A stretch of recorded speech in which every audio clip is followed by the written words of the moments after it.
இன்றைக்கும் ஒரு கதை கேட்கலாம். நம்ம கடவுளுடைய படைப்பில் எல்லோரும் ஒரே மாதிரி இருக்கிறது இல்லை இல்லையா? அதுக்கு நம்ம என்ன சொல்லுவாங்க, 5 விரலும் ஒரே மாதிரியாக இருக்குன்னு. ஒரு நாள் 5 விரல்களும் ஒன்றுக்கொன்று பேசி கொண்டதான். சுட்டு விரல் சொல்லிச்சா, என்னையை தான் சுட்டி காட்டி எல்லாரும் சொல்லுவாங்கன்னு. பெரிய விரல் நடுவில் இருக்க விரல் சொல்லிச்சா, நான் தான் அளவில் பெருசு அப்படின்னுச்சா. மோதிர விரல் சொல்லிச்சா, நீங்கள் யார் என்னவா இருந்தால் என்ன, எனக்கு தானே மோதிரம் போட்டு அழகு பார்க்குறாங்கன்னு. அந்த காலத்தில் மோதிர விரலில் மட்டும்தான் நகை போடுவாங்க. ஏன்னா அது இதயத்தை துடிப்பாக சீராக வைக்கக்கூடிய அக்யூபங்க்சர் பாயிண்ட் தான். இப்போ தான் எல்லோரும் எல்லா விரல்லையும் போட்டுக்கிறோம், எல்லா கால் விரல்லையும் மெட்டி போட்டுக்கிறோம்.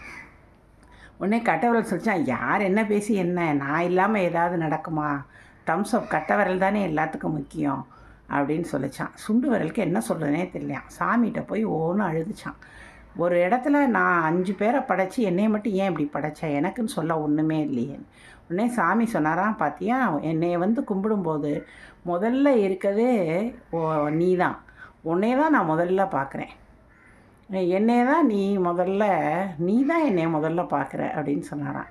அதனால் கடவுளுடைய படைப்பில் எதுவுமே இலக்காரம் கிடையாது, உருவு கண்டு எல்லாமே வேண்டும். நம்முடைய ஒவ்வொருத்தருடைய படைப்புக்கும் ஒரு முக்கியத்துவம் இருக்கும். அதனால் தாழ்வு மனப்பான்மையை வளர்த்து கொள்ளாமல் நம்மளை நாமளே கௌரவமாக பெருமையாக நினச்சிக்கிறோம்.